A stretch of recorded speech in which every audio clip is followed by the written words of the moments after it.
After paying for my in-laws' medical bills, I thought I earned their respect. But at Christmas dinner, my mother-in-law raised her glass and said, "To the one person who never let us down, his ex, who still calls us mom and dad." I choked on my wine. My husband looked down at his plate. That night, I checked our joint account. Every dollar I sent them had been labeled gift from him. Hey, Hedge. I never thought I'd be one of those people telling a long, messy story, but here I am. I'm Alyssa, 37, living in Portland, Oregon. Been married to Mark for 8 years. No kids, 2 miscarriages in our early 30s, and after that, I didn't want to go through the heartbreak again. We have 2 rescue dogs, stable jobs, and what I thought was a solid marriage.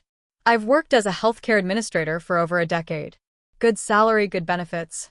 Mark's a freelance web developer, talented, but inconsistent income. It's been like that since we met. His parents, Joan and Walter, live an hour away in Salem. They're old school. Not in a charming way. Joan's the type who tells waiters how to do their job and brags about telling it like it is, when really she's just mean. Walter's quieter, but he's got this smug way of always siding with her. Like he gets off on watching her tear people down. Still, I tried to build a relationship with them. Holidays, birthdays, small talk when they visited. I wasn't trying to win awards, I just wanted to be accepted. Or, at least tolerated. Then, in 2021, Walter had a stroke. It wasn't minor. He couldn't walk for months, needed physical therapy, medications, in-home nurses. They had Medicare, but it didn't cover everything. Joan called Mark crying one night. He was pacing in the kitchen, wringing his hands. I didn't hesitate. "We'll help," I said. "Whatever they need." We weren't rich, but we had savings and I made enough to manage. Over the next year, I sent them money every couple of weeks. $800 here, $1,200 there. For medical bills, rehab, even groceries when Joan said she was too tired to cook. I kept track, not because I wanted to be paid back, but because I like knowing where our money goes. It added up, over $24,000. But I didn't complain. I believed in being a good daughter-in-law. I believed I was doing the right thing. And Mark always said thank you. He'd hug me after I sent money. Told me I was amazing. That I was holding the family together. So when Christmas 2024 rolled around, I felt like I'd earned my spot in the family. I should have known better. We drove down to Salem for the holiday. Their house smelled like ham and pine, and whatever perfume Joan wears that sticks to your clothes. The table was full. Mark's sister, her fiancé, 2 cousins, a couple of family friends. I brought a bottle of wine and a pumpkin cheesecake I made from scratch. Everyone was drinking and chatting. Joan was in rare form, telling everyone about her glory days as a bank teller, like she'd run the Federal Reserve.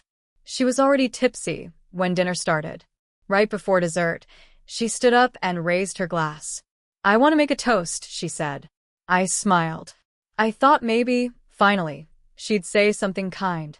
Maybe even acknowledge how I helped them when they were down. Even a small thanks would have been enough. She looked around the table, beaming. "To the one person who never let us down," she said. "To Carly, Mark's ex. She still calls us mom and dad." Laughter. Actual laughter. Mark's cousin snorted wine out of her nose.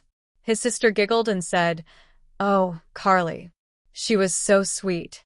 I froze. The name hit like a slap. Carly.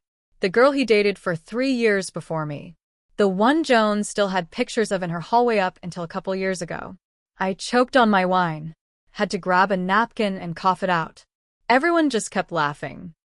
I looked at Mark. He wouldn't even meet my eyes. Just stared at his plate like it had answers. The worst part? No one thought it was weird. No one said, "What the hell, Joan?" It was like I wasn't even there. We drove home in silence. I stared out the window while Mark tapped the steering wheel like we were stuck in traffic, not in a marriage that just cracked open. When we got home, I told him I was tired. Went straight to the bedroom. Shut the door. But I couldn't sleep. At 2 a.m., I got up and logged into our joint bank account. My heart was still pounding from that toast. I went through every payment I'd made to his parents. And that's when I saw it. Every single transfer, labeled gift from Mark. Not from us. Not from me. From him. Every single one. Even the ones I sent while he was between jobs, when I was the only one bringing in money. He didn't just let them think the money came from him. He made sure of it. Deliberately. Like it was a favor he did, and I was just the invisible wallet. I felt sick. I went into the kitchen, poured a glass of water, and stared at the fridge, shaking. He didn't just lie. He erased me. That next morning, I didn't say anything right away. I needed to think. But the silence was heavy. Mark made coffee like nothing had happened, scrolling on his phone, humming a little. I watched him from across the kitchen and thought, do you even feel guilty? By noon, I couldn't hold it in. Why did your mom toast your ex at dinner? I asked, calm but cold. He paused, mug halfway to his mouth. She was drunk. You know how she gets. She said Carly never let them down. In front of everyone. It didn't mean anything, Alyssa. I leaned forward. You knew she was going to say that. He blinked. No, I didn't. You didn't even look surprised. He set his mug down and ran a hand through his hair. Look, I didn't want to make a scene. It's not like I agree with her. I stared at him. He wouldn't meet my eyes again. So, why are all the payments labeled like they came from you? He froze. The ones to your parents. Every dollar I sent. You marked them as from you. It's just a label. No, it's not just a label. You let them think you paid for everything. He was quiet for too long.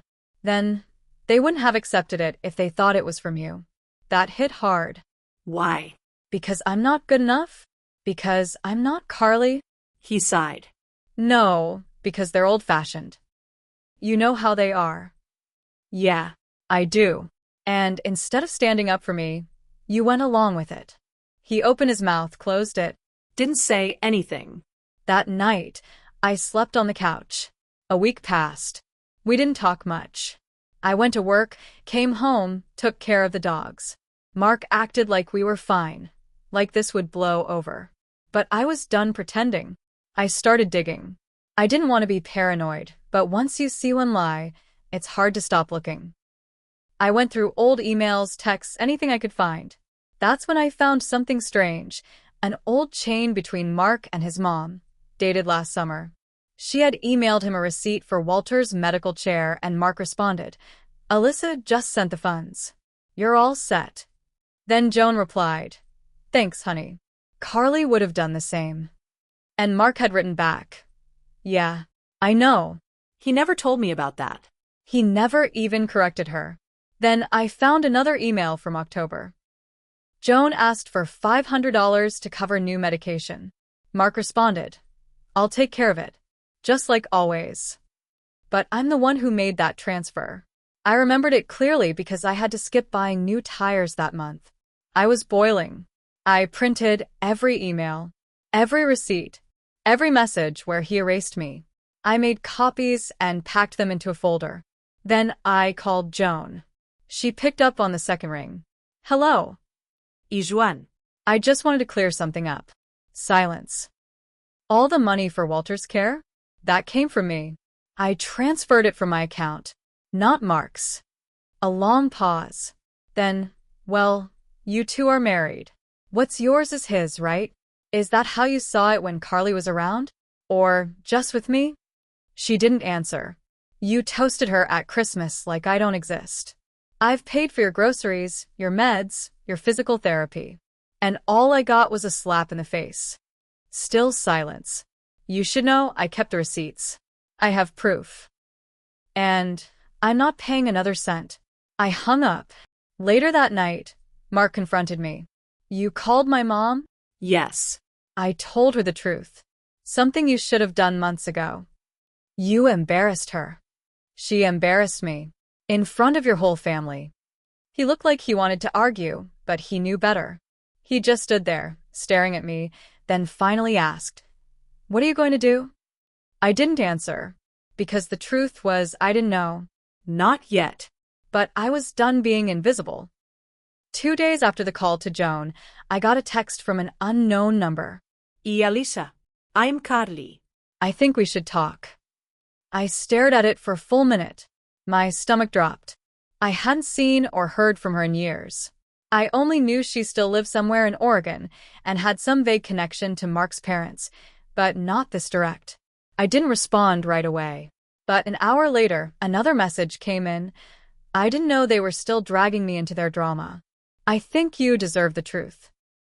I met her 2 days later at a small coffee shop near my office. She looked just like the old pictures in Joan's hallway, tall, blonde, crisp blazer, and way too much confidence. But she didn't look smug. If anything, she looked tired. We sat. She spoke first. I didn't know they toasted me at dinner. That's honestly weird. I didn't say anything. I still talk to Joan sometimes. It started after Walter's stroke. She called me for emotional support. I didn't think much of it. Why you? I asked. Why not their own son? She looked down, stirred her tea. Because they don't really respect him. Not in the way they pretend. Joan talks to me when she wants advice. Or validation. I guess she still sees me as the daughter she wanted. I almost laughed. So what am I? The placeholder? I don't think that's fair to you. But, yeah, probably to them, yes. That stung. But I appreciated her honesty more than I expected. Then she dropped the bomb. Did you know Mark tried to reach out to me last year? I blinked. What? He messaged me on Facebook. Said he was feeling nostalgic. Asked if I wanted to grab lunch. When? Last June. That was right around the time Joan had emailed about the new medication and Mark had said, I'll take care of it. Just like always. Did you meet him? I asked, voice sharp. No. I blocked him after that. I thought he was just bored, maybe unhappy. But when Joan told me about all the money you sent, she said it was from Mark, I realized something was off. That's why I reached out. My head was spinning. So not only did Mark lie about the money, erase me from the picture, and let his mother humiliate me, he also tried to reconnect with his ex behind my back. I went home in a fog. When Mark walked through the door that night, I was waiting. Did you reach out to Carly last summer? He froze. What are you talking about? She told me. Showed me the message. He rubbed his face. I was just in a weird place. It didn't mean anything. We were still sleeping in the same bed. You let me pay your parents' bills while you tried to crawl back to your ex. I didn't try anything. She said no. Nothing happened. That was the wrong answer. So, if she had said yes, something would have happened? He didn't speak. That was all I needed. The next day, I contacted a lawyer. Not to file yet, but to talk. I wasn't ready to burn everything down, but I needed to be ready. While that was brewing, Joan sent me a message. I think you owe us an apology. Mark says you've been acting out. That one made me laugh out loud. I didn't respond. Instead, I posted something on Facebook. Nothing dramatic. Just this. Funny how people will take thousands of dollars from you and still treat you like a stranger. I kept the receipts. And the texts. Happy New Year. I didn't tag anyone. But people knew. Within a day, I got a message from Mark's cousin. The one who laughed during the toast. She apologized. Said she didn't know everything. Said Joan had been talking about Carly for years, and they all just got used to it. Another cousin unfriended Mark altogether. The cracks were starting to show. But I wasn't done. 3 weeks later, I walked into our house with a manila envelope in my bag and fire in my chest. Inside were bank statements, printouts of the emails between Mark and his mother, and screenshots of Carly's messages, including the one where he asked to meet. Mark was watching TV, feet up, popcorn in his lap, like nothing was wrong. I stood in front of the screen. I talked to a lawyer. He blinked slowly. Alyssa, come on, I'm not filing yet. But I needed to know what my options were. For the house. For the savings. For the money I gave your parents. Gave. So now you want it back. No. I want to expose what you did. He sat up. This is crazy. You're going to tear everything apart because of a stupid toast. I threw the envelope onto the coffee table. Not just that. Because you let them humiliate me. Because you lied about the money. Because you reached out to Carly and hoped I'd never find out. He looked at the envelope but didn't touch it. You want revenge? He said quietly. No. I want truth. And I want consequences. A week later, I mailed a smaller envelope. This one went to Joan and Walter. It had the same screenshots. Same receipts. Same note Carly gave me where she wrote, I never wanted to be part of this mess. I told Mark no, but I thought Alyssa deserved to know the truth. I didn't hear back for 2 weeks. Then Joan called. I let it go to voicemail. We didn't know, Alyssa. We thought Mark was doing everything. We wouldn't have taken your money if we'd known. I saved the message. Then I went one step further. I filed a formal demand with our joint bank. Because I had records showing that Mark misrepresented where the money came from, my lawyer found a way to force his name off future payments and require a written release for anything going to his parents. It was petty. I didn't care. A month later, Mark moved out. He didn't take much. Just his clothes, his laptop, and a framed photo of him and Carly from 10 years ago. Yes, he still had it. I found it hidden in his office drawer. We're not officially divorced yet, but it's coming. And here's the kicker. Carly? She sent me another message a week ago. If it's any consolation, Joan asked me to come over for tea. I told her no. I said if she couldn't respect the woman who saved their family, she didn't deserve to keep playing mommy to me. I stared at that message for a long time. Carly wasn't the villain. I don't know if I ever really was either. But Mark? He learned what it feels like to be forgotten. To be erased. To be the one looking around and realizing no one is on your side.